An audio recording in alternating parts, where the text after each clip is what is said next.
Le classique Trofeo de Clisson a réuni ce week-end les amateurs des belles autos italiennes et de collection. C'est dans le cadre des Journées du patrimoine que l'association Les Italiennes de Clisson a présenté cette seconde édition de Trofeo classique, exposition, défilé de véhicules italiens de collection. Les amateurs se sont regroupés autour des Alfa Romeo, Lancia Zagato, Ferrari, Dino Maserati. Il y avait même aussi des motos et donc pour tous les goûts. Après avoir fait un grand défilé et puis un circuit découverte autour des trois provinces, de Saint-Crépin-sur-Moine à Clisson en passant par le Palais, Sainte-Lumine de Clisson ou encore Médon-sur-Sèvre, les automobilistes et les pilotes se sont retrouvés à la Garenne Valentin. Et puis, l'exposition s'est poursuivie ensuite tout l'après-midi de dimanche, place de la Trinité et jusqu'en fin de soirée. Regardez, rien que pour vos yeux, ces superbes véhicules italiens.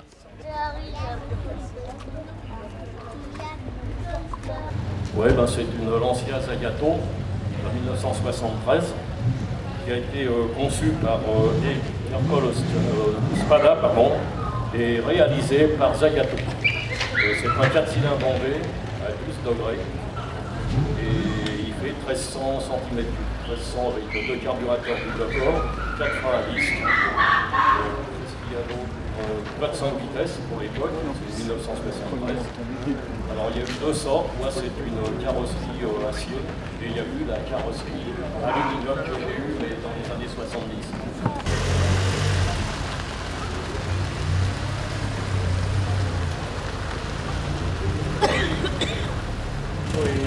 Voilà un sidecar Moto Guzzi California, c'est ça?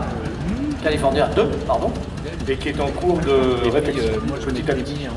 Ah bon? On dirait qu'elle est déjà refaite, qu'est-ce que tu vas refaire d'autre? Alors, il y a des choses à changer, comme les sorties d'échappement, les amortisseurs à l'avant, des choses comme ça. C'est la fourche, une fourche spécifique sidecar, bien entendu, c'est pas la fourche d'origine Moto Guzzi. Fourche à balancier avec des roues de 15 à l'avant, à l'arrière, des roues Bérenger. Équipées pour le sidecar.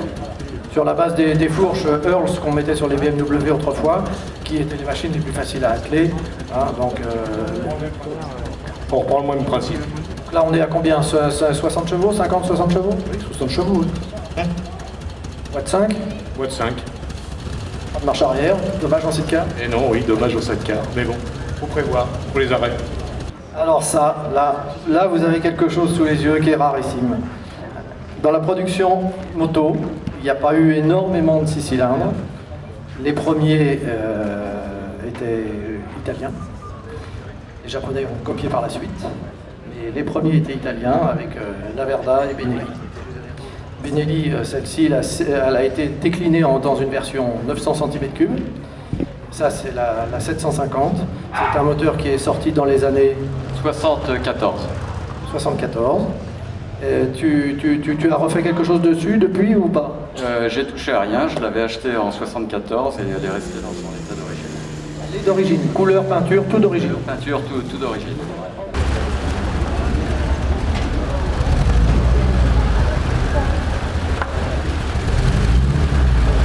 Voici une merveille qui figure sur l'affiche, qui figure en rouge sur l'affiche, Alfa Romeo Montréal. Il y a des gens qui ont cru, quand je dis Alfa Romeo Montréal, ils croyaient que c'était une voiture qui venait de Montréal. Elle a été faite pour l'Expo 67 de Montréal. Elle a été présentée en tant que prototype et mise en production à partir de 71. De 71 à 77. 3900 exemplaires. Certo Milano, Forza Italia!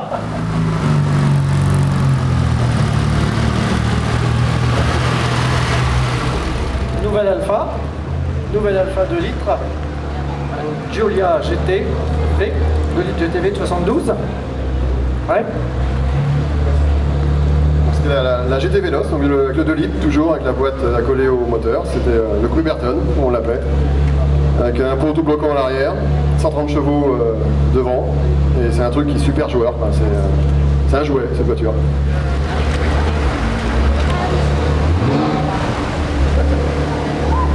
On peut s'approcher, monsieur?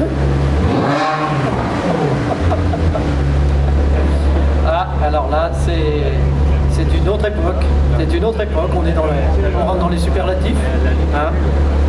Moteur 360 Modena, Ferrari 360 Modena, de 2002.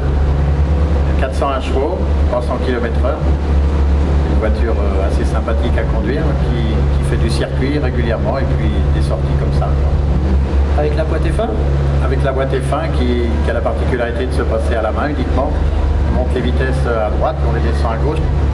Et donc il y a une fonction automatique mais dont on ne se sert pas parce que ça perd le plaisir. Merci à toi.